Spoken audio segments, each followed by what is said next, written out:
Roddy, thank you for joining me here at the First Alert Desk. My name is Alan Devlin. I'm an anchor with Atlanta News First. It is a pleasure to have you this fine Monday evening.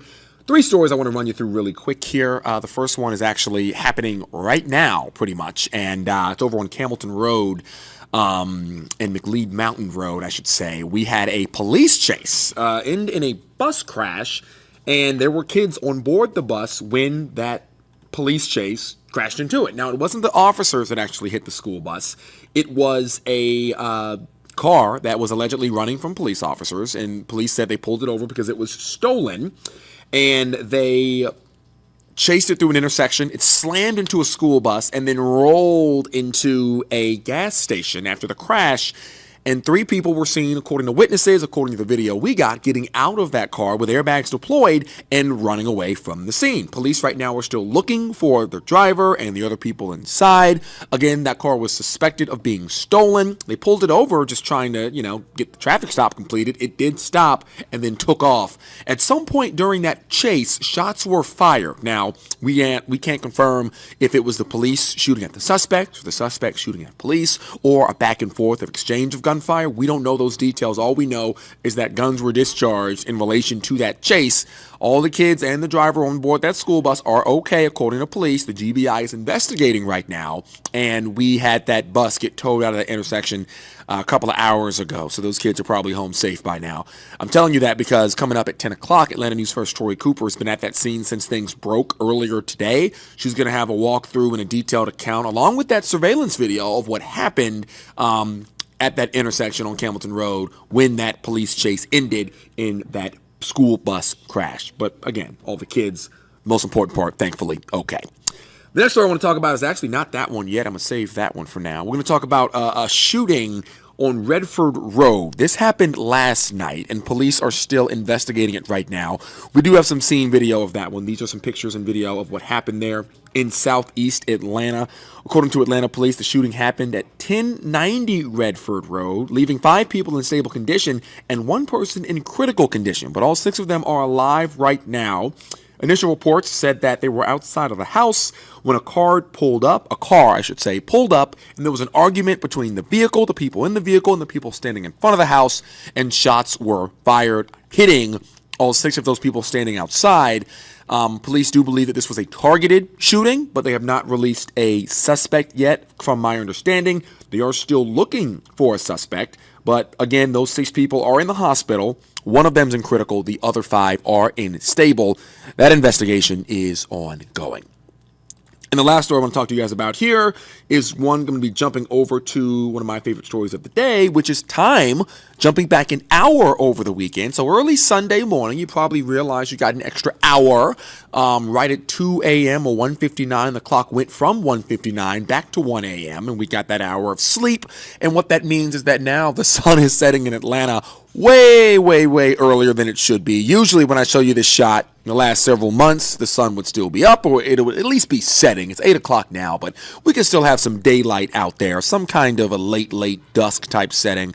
Right now, guys, it is dark. You cannot tell the difference between now and a 3 a.m. start, but that's what's going to happen for the next couple of months here as we stay in the winter. But I will take darker time, honestly, for that extra hour, that 1 extra hour we get once a year. And what I've got now is meteorologist Patrick Pete going to be joining me here. He's going to be able to talk to us a little bit about, I guess, the weather coming up, of course, but I want to know, are you a fan of, well, I guess not even daylight savings? I like it when it ends because we get that hour back.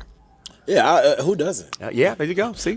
2 for 2. Right, who doesn't? I thoroughly enjoyed waking up at 11 o'clock on Sunday morning and being like, oh, yeah. Yeah, it should be 12, or Yeah. it should be, I guess it should be 10. Yeah. But you got that extra hour, and I'm going to boot you up real quick. I didn't even put his stuff in there.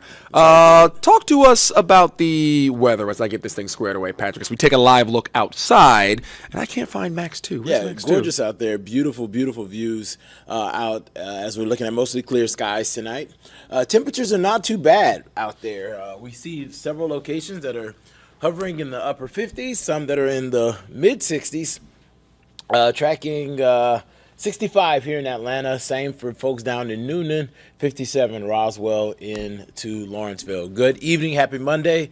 I know that, we all breathe a nice exhale once we get done with our normal Monday rituals because, getting back into the swing of things. Thankfully, Mother Nature was great out there today, and we're not expecting much of a deviation from that as we head through the next few hours. Temperatures are going to gradually slide into the 50s for us here in town at around 11 o'clock. Mostly clear skies. We're going to have a nice little breeze out of the west-southwest, so it's going to be pretty comfortable through the overnight. This hour by hour is our First Alert weather app. It is for me at the station. We do a curated forecast for you by essentially looking at your location and giving you a rundown of what we expect there.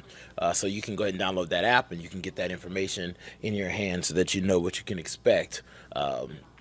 Hourly breakdown, but of course the 7-day forecast as well. Heading into tomorrow, lots of sunshine around for the morning and for the early afternoon. Mostly clear skies actually dominates the bulk of the day, and temperatures are actually going to trend a little bit warmer than we were today. So I think the kids are going to like their numbers at the bus stop. Definitely a day to dress in layers for them. That light jacket's definitely going to be needed, as will be borderline chilly in the morning, but by lunchtime already in the mid-70s, getting towards 80 degrees as they get out of school. So a gorgeous afternoon on tap, light breeze out of the southwest. Tomorrow night, Tinashe and Shy Girl hitting the stage at 7 o'clock. Coca-Cola Roxy.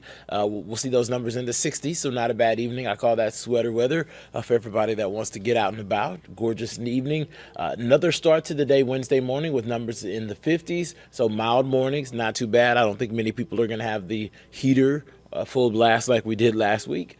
Numbers getting into the mid to upper 70s around lunchtime and flirting with 80 degrees for parts of the afternoon before we see the numbers cool back down. So gorgeous. I do expect a few more clouds Wednesday versus what we'll see tomorrow, but the clouds really do pick up on Thursday out ahead of our cold front. Taking a look at rain chances, pretty dry for the bulk of the week. We're watching Friday because that looks like our best chance at some rain right now, as a cold front is forecast to push through the region, and that will get us a little bit damp. Here's how this all unfolds. You can see the clouds dominating Thursday. By Friday morning, that front's knocking on our door, so that means that some folks are going to have a bit of a damp commute. And guidance has been hinting at this front stalling out and there being rounds of moisture that will funnel up along that boundary. So we're going to keep a rain chance around, lower end rain chance on Saturday, but we could see more moisture build into the region as we head towards Sunday, all courtesy of that front. Temperatures are going to be a little bit cooler because when you have rain and you have lots of cloud cover, the sun can't heat the surface, so we expect temperatures to trend cooler on the backside of that, not to mention the winds are going to shift. So it should be a cooler weekend for us, a little damp, and then we trend back dry as we head towards Monday with a chilly morning start. So not a whole lot of variation in the forecast. Looking at some of our viewers online on YouTube, good evening to you all. Hello to everybody that's joining us at home. We do this every night at 8 o'clock. You can follow us on YouTube, Atlanta News First, or of course you can download the app if you don't have that downloaded to your phones or computers, and you can be alerted to these news and weather briefings that we do every night at 8. So I'm not going to hold you. I always say we're here for a good time, not a long time. I'll leave you with the 7-day forecast, and you guys can catch us. We'll be back on TV in about 90 minutes. Peachtree TV at 10 o'clock. Happy Monday.